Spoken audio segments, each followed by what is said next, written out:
Beauty Advisor. This is the place where we talk about the latest trends in health and beauty, review beauty products, and help you navigate the cosmetic counters. I'm your host and beauty advisor, Deanna Lynn. Today, I'm very excited about this show. I have an extra special guest, Sharon Gannett. Sharon speaks and educates on the dangers of toxic ingredients that may be lurking in our personal care products. Along with her many talents, she is considered a pioneer in skincare. She was the first to develop a line of all-natural products for the face and body, specially addressing the needs of women over 40. She's going to be sharing her story here with us today. She's also going to be talking about skin discolorations or hyperpigmentation and the importance of treating this condition with natural products or natural ingredients, especially for women over 40. You'll want to keep listening because later on in the show, Sharon's going to tell our listeners how they can receive a list of toxic ingredients to avoid. With that being said, let's now meet Sharon. Hello, Sharon. It's a pleasure to have you on today. Hi, Deanna. Nice to be talking to you, and thanks for having me. Oh, no problem. Sharon, could you let the listeners give the listeners a little information about yourself and your expertise? Sure. Well, let's see. I am considered a recognized expert on beauty over 40. I'm a public speaker on the myth of cosmetic safety, which is a program that I developed after I lost my mother and my best friend to a 6-year battle with breast cancer. And so my purpose and my passion is to educate women's groups and health organizations and cancer support groups about the toxic ingredients that lurk in many of the everyday products that we use. So I teach people how to mitigate the dangers that they pose to human health and the environment. And I also help educate cancer survivors on how to safely take care of their skin after they've been exposed to radiation and chemotherapy. So I've got a lot of graduate studies in aromatic medicine and essential oil therapy, human physiology, exercise science, nutrition, biomechanics. My kids say I'm a perpetual student, and I am proud to be one. That's very impressive. Sharon, would you mind telling us the story about your son and how you discovered the magical healing powers of essential oils? Yeah. Actually, it's kind of twofold, Deanna. My youngest son was born with an assortment of life-threatening medical issues, and it seemed to stump the allopathic medical community. So I got heavily involved in alternative medical research for 15 years.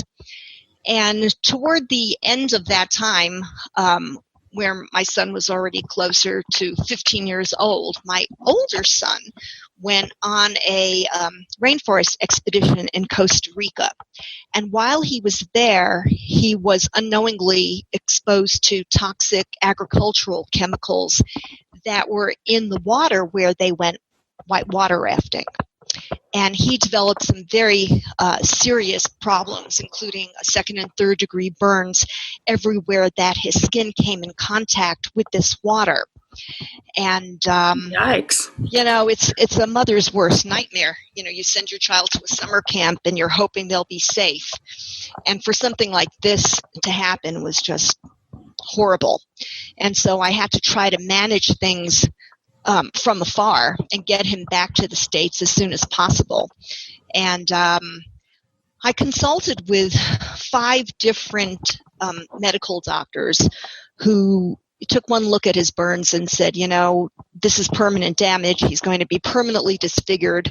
He'll have dexterity issues on top of everything else because of where some of the scarring was. And, the scar tissue it basically doesn't move. So you can't bend knees or your fingers, wherever there's scar tissue.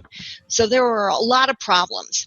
And one of the doctors who happened to also be a personal friend of mine, said to me, I think the only thing that will help this is something that he called clinical essential oil therapy.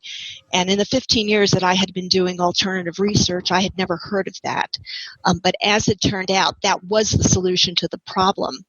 And I was 52 years old at the time. I had just been through a devastating divorce. I thought I looked like hell. and thought, wow, I wonder if these particular ingredients could be helpful to somebody like me who has sun damage and wrinkles. And that began a 3-year research and development study of these substances, and eventually it turned into Laisha Natural Skincare. Now, going back to your son a little bit, how did it feel? I mean, here your son is disfigured for life, they're telling you. I mean, that must have been devastating for you. Yeah, I was horrified. I was absolutely horrified. But, he was 17 years old at the time, and he deserved to have a say in how we were going to treat this. And it was a leap of faith. But, my son said, listen, we have nothing to lose at this point, because everybody else said, we were dealing with permanent disfiguration. And I should add that it took 4 months, and he has no residual scarring at all. He has no scarring and no disfigurement at all. None. That is truly, truly amazing. It was amazing to me, and that was, why, of course, my family. No wonder you got so emotionally involved in developing your own product line. I mean, That is just incredible. I love to hear stories like that. Well, it was very rewarding. They say that necessity is the mother of invention, and that's certainly true in this case. On top of that, also, I became very aware of a lot of the ingredients that are being used in a variety of cosmetics and personal care products. And at about the same time, in your early 50s and late 40s, a lot of our friends are seeing the advent of breast cancer. And I lost my mother to a myriad of cancers. Oddly enough, breast was the only one she didn't have. But I lost several close friends to an assortment of breast cancers. Yeah. And that was very scary to me. I had my own scare, and I was seeing my girlfriends, drop like flies.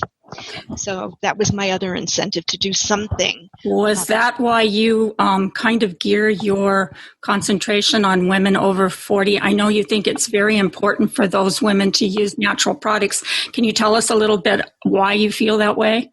Yeah, absolutely. So in the course of doing this research, I came across a bunch of studies that suggested that the average woman absorbs about 5 pounds of toxic material per year, right? Per year from the cosmetics that she applies topically through her skin.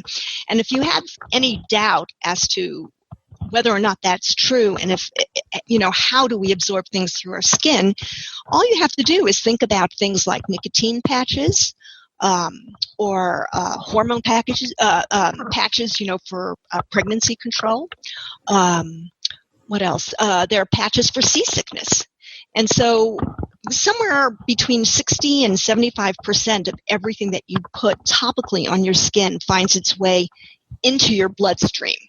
So if you think about it and think how this accumulates over the course of a lifetime, and it starts with something like, you're born in the hospital and they apply a baby wash to you.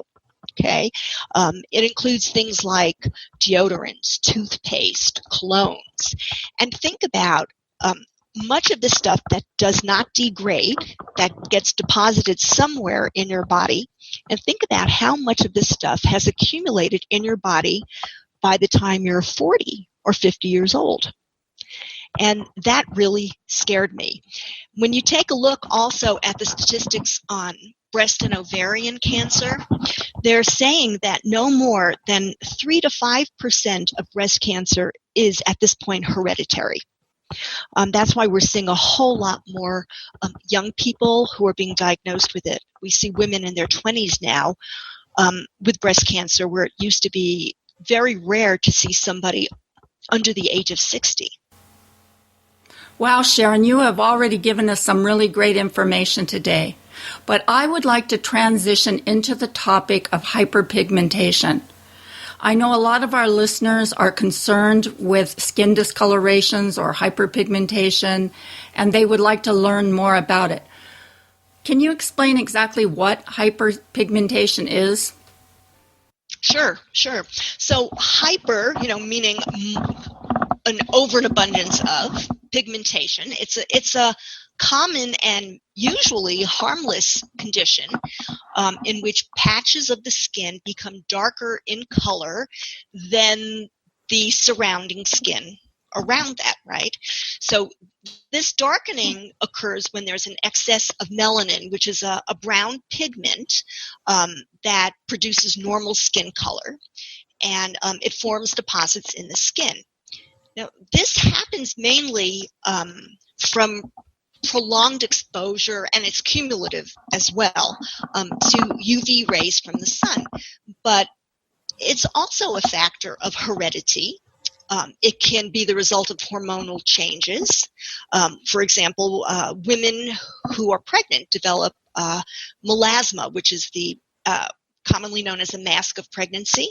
So that's induced by hormonal changes, certain medications, and even injury to the skin, which includes things like just picking at your blemishes, right? Yeah, I was going to ask you, acne scars leave hyperpigmentation. That's considered hyperpigmentation, isn't it?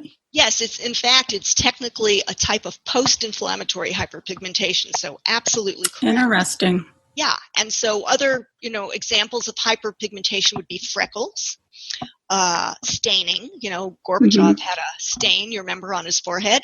Right. A suntan. All right, that's why you hear people say that no suntan is healthy. It's basically the signs of damage to your skin. And even dark circles under the eyes can be caused by hyperpigmentation. It can affect any part of your body that gets exposed to the sun, and that includes your face, and most commonly your face, your hands, and your neck. What are some of the ingredients commonly used to treat this, and can it be treated? Yes, it can be treated. Two of the most commonly used ingredients would be hydroquinone and bleach. Now, hydroquinone is a compound. It's still FDA approved in the U.S., but it is illegal in many other countries, including the EU. So in Europe, they're not allowed to use hydroquinone in any cosmetic preparations. In fact, several years ago, the state of Texas proposed a ban on it. I didn't follow up on it. I don't know what happened. But there's a lot of controversy surrounding the use of hydroquinone. Current research has tagged it as a carcinogenic compound. Right. That it may have cancer-causing properties. Right. There are also claims that it causes ochronosis when you take it orally, which is a disfiguring, permanent darkening of the skin, and there are a bunch of lawsuits looking into this now. The way hydroquinone works is it reduces the amount of melanin that your skin actually produces. And if you think about it, it makes your skin look lighter in appearance. But when you do this, the whole purpose of producing melanin is to protect your skin from the UVA and UVB rays. Okay, so if you're using hydroquinone and it reduces the amount of melanin that your skin produces, it makes your skin even more susceptible to the rays that can lead to dangerous sunburns, right? And over a prolonged period of time, it can cause an increased risk of certain types of skin cancer. And by the way, there are other topical treatments like salicylic acid that can do this as well. So aside from the potential of contributing to the development of skin cancer, if you regularly use hydroquinone, it can also cause very serious irritation, especially if you already have allergies or you have sensitive skin, and it can cause extreme redness, itching, and burning. The other main ingredient that is being used is bleach, and bleaches pose a huge problem, especially for people of color. And it's kind of like, if you use bleach in your laundry, which many of us do not use, straight